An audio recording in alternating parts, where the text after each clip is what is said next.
আর নজর রাখবো এবার আজ থেকেই বেকার ভাতা। হ্যাঁ, মার্চেই বেকারদের অ্যাকাউন্টে ১,৫০০ টাকা। ধর্মতলার ধর্ণা মঞ্চ থেকে বড় ঘোষণা করলেন মমতা বন্দ্যোপাধ্যায়। আজ থেকেই অ্যাকাউন্টে যুব সাথীর টাকা। মাধ্যমিক পাশ ২১ থেকে ৪০দের বেকার ভাতা। যুব সাথী ২১ থেকে ৪০ যারা শুধু পড়াশোনা করেন, স্কলারশিপটাকে আমরা বাদ দিয়েছি, কারণ ওটা তার পড়ার জন্য লাগে, সেটাকে আমরা ধরছি না। বাদ বাকি অন্য কোনো স্কিম না পেয়ে থাকলে তারা সকলেই, আমরা বলেছিলাম ১ এপ্রিল থেকে টাকাটা তাদের অ্যাকাউন্টে যাবে। কিন্তু কালকে আন্তর্জাতিক মহিলা দিবস আছে, তার উপহার হিসেবে আমরা 1 এপ্রিলটা একটু চেঞ্জ করে আজ থেকেই তাদের অ্যাকাউন্টে টাকা যাবে।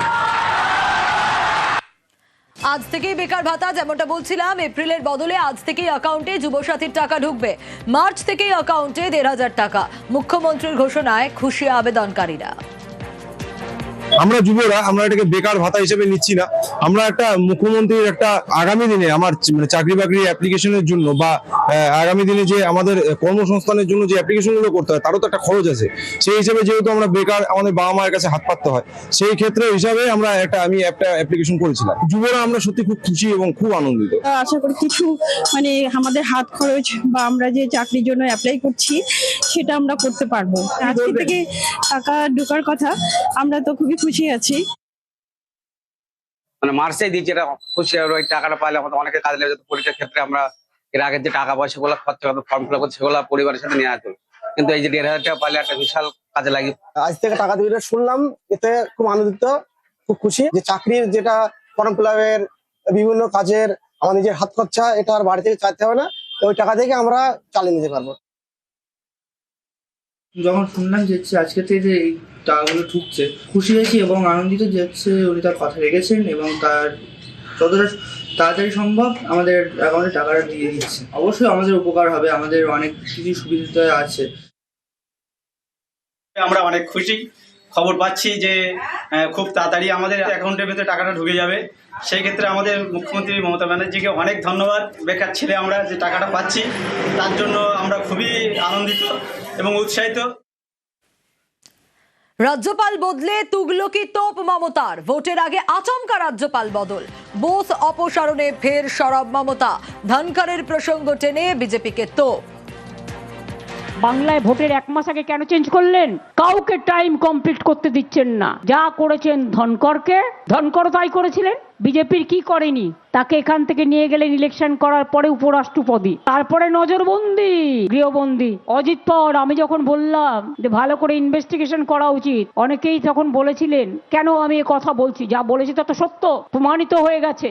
আনন্দবাবুকেও এখানে নিয়ে এসেছিলেন, তাকেও সরিয়ে দেওয়া হলো। কারণটা যদিও আমি জানি, কিন্তু আমি বলবো না, কিন্তু তাকে থ্রেট করা হয়েছে, এটুকু আমি বলবো। অনেকে তো চায় না রাজভবনটা বিজেপি পার্টি অফিস হোক, ওখানে বিজেপির টাকা ডিস্ট্রিবিউশন হোক, সবই তো করে। এরা নৈতিকতা মানে? যারা দিল্লিতে এখন বসে আছে এরা তো মোহাম্মদ বিন তুগলকের জ্যাঠামশাই। বোসের বদলি রবি। ভোটের আগে রাজ্যে নতুন রাজ্যপাল RN রবিকে নিশানা। দেখলেন তো এখানকার মাননীয় রাজ্যপাল প্রাক্তন আনন্দ বোসকে কিভাবে সরানো হলো। রাজভবনটা বিজেপির পার্টি অফিস হবে, ওখান থেকে টাকা বিলি হবে। আর যাকে নিয়ে এসছেন তার বিরুদ্ধে আমি যেটা শুনেছি এখনো পর্যন্ত, তামিলনাড়ুতে যখন তিনি ছিলেন, সুপ্রিম কোর্টে অনেক কমেন্টস তাকে শুনতে হয়েছে। তিনি কোনো কাজ করেন না বিজেপি ছাড়া, বিজেপির একেবারে প্যারেড করা ক্যাডার। শুনুন, বাংলা কিন্তু অন্য। তামিলনাড়ুতে যা করেছেন, তামিলনাড়ুতে স্ট্যালিনদের জবাব দিতে হয়েছে, প্রতিদিন বেচারারা ফেস করেছে। বাংলায় ভোটের ১ মাস আগে কেন চেঞ্জ করলেন? বাংলায় বিধানসভা ভোট কবে হবে? ভোট কি পিছিয়ে যাবে? বাংলায় কি কেয়ারটেকার সরকার দায়িত্ব নেবে? রাষ্ট্রপতি শাসন জারি হওয়ার কি সম্ভাবনা রয়েছে? ভোটের মুখে রাজ্যপাল বদলের পরে নানা জল্পনা।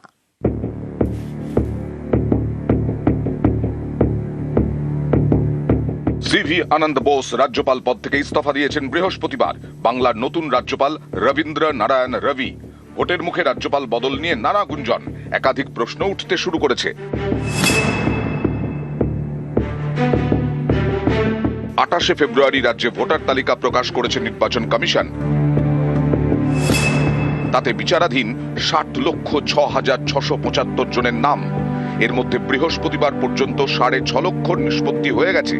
বিধানসভা ভোটের আগে কি বাদবাকি বিচারাধীনের নিষ্পত্তি সম্ভব? সব বিচারাধীনের নিষ্পত্তি না হলে কি তার প্রভাব ভোটে পড়তে পারে? পিছিয়ে যেতে পারে বিধানসভা ভোট? ইলেকশন কমিশনের একটা অত্যন্ত বাস্তবসম্মত অবস্থান নেওয়া উচিত এবং 61 লক্ষ ভোটারের যে অনিশ্চিত ভবিষ্যৎকে ঝুলিয়ে রেখে নির্বাচন করাটা ঠিক হবে কিনা সেটা তাদেরকে ভাবতে হবে। এবং সংবিধানে যে কারণে ইলেকশন কমিশন, নির্বাচন কমিশন তৈরি হয়েছিল, এটা স্বশাসিত সংস্থা এবং সেখানে দাঁড়িয়ে আমার মনে হয় এই একটা সিদ্ধান্ত নেওয়া উচিত। তা নাহলে এটা খুব অনভিপ্রেত হবে। 6 মাস পিছিয়ে দেওয়া সম্ভব এবং আমি আপনাকে ধারাটা যতদূর বলছি আমার মনে পড়ছে 153 নম্বর ধারা এইটা, এবং কিন্তু it should not go beyond 6 months.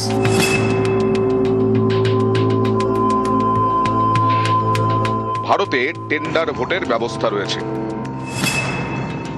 বিচারাধীনের তালিকায় থাকা সব নামের নিষ্পত্তি না হলে কি হবে? বিচারাধীন ভোটাররা কি সেক্ষেত্রে টেন্ডার ভোট দিতে পারবেন?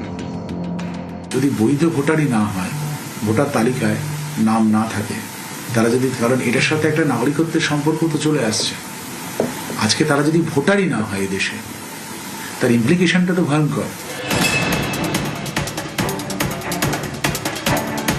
পশ্চিমবঙ্গ বিধানসভার মেয়াদ শেষ হচ্ছে আগামী 7ই মে।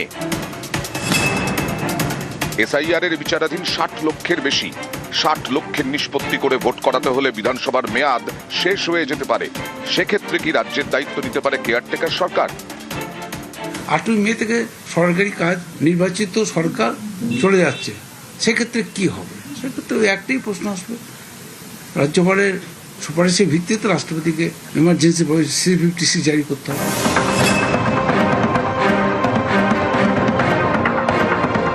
অনেকেরই প্রশ্ন, ভোটের মুখে রাজ্যপাল বদলের পেছনে কি রাজনৈতিক অভিসন্ধি রয়েছে? রাষ্ট্রপতি শাসন জারি করে কি পশ্চিমবঙ্গে বিধানসভা ভোট করানোর চেষ্টা? তাই কি অবসরপ্রাপ্ত IPS অফিসারকে বসানো হলো রাজ্যপালের চেয়ারে?